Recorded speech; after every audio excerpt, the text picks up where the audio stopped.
શ્રદ્ધા પણ ત્રણ પ્રકારની હોય છે: સાત્વિક શ્રદ્ધા, રાજસી શ્રદ્ધા, તામસી શ્રદ્ધા. ઘણા ભૂતને ભજે, તંત્ર મંત્ર આ તે બધું એવું કરે, એમાં એને પૂરી શ્રદ્ધા હોય, એ તામસી શ્રદ્ધા. એ ગાય નથી,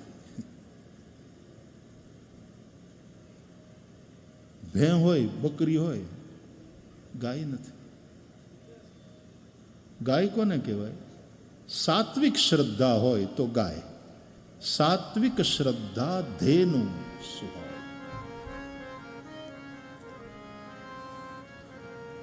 આમે અટણે ગાયું માણા ઓછા પાળે, કા પોહાતી નથી, ગાયું રખડે છે. એમ સાત્વિક શ્રદ્ધા વાળા બહુ ઓછા થતા જાય છે. એને એમ થાય કે એનું શું કરવું, આમ એમાં ફેટ ન હોય.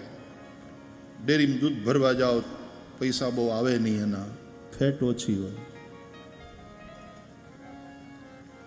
ભેહુંને ભટકતી જોઈ એને માણસ સંભાળે છે. ગાય રખડે છે, પ્લાસ્ટિક ખાય છે. ત્યારે સાત્વિક શ્રદ્ધા કેટલા લોકોની, જ્ઞાન માટે થઈને કેટલા લોકો દોડે છે કે પ્રયાસ કરે છે. આજે માણસની સહન શક્તિ ઘટતી જાય, પછી દુઃખથી બચવા માટે થઈને આવલા મારે, આમ જાય, આમ જાય, આમ જાય, આને ભજે, આને ભજે, તંત્ર મંત્રના પ્રયોગો કરે. એ પણ એક શ્રદ્ધા છે, પણ એ સાત્વિક શ્રદ્ધા નથી. એ દૂધ છે, બકરાનું હશે, ઊંટડાનું હશે, ગધેડીનું હશે, ભેહનું હશે, પણ એ ગાયનું દૂધ નથી. તુલસીદાસજી લખે છે, સાત્વિક શ્રદ્ધા ધેનુ સુહાય.